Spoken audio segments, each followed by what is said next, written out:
Bonjour, monsieur Georges Jacob. Voilà. Pas facile, décidément, de rencontrer ce monsieur Georges Jacob, témoin numéro 1, pourtant, du spectaculaire rebondissement d'hier.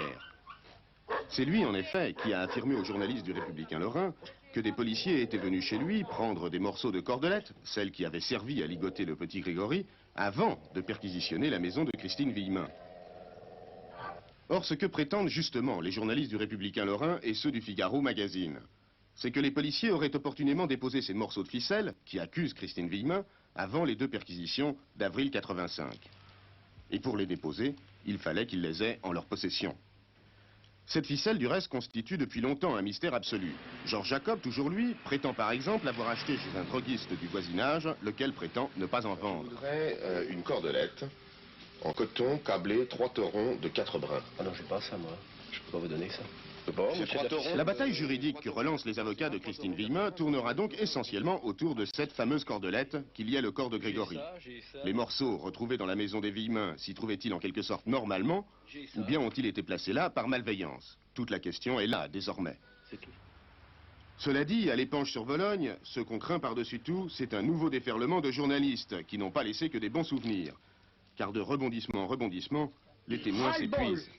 Les rebondissements. Un ras-le-bol, hein? Non, mais c'est pas vrai qu'on a dit hier soir. L'un des plus grands experts français en matière de criminologie ne cache pas son scepticisme.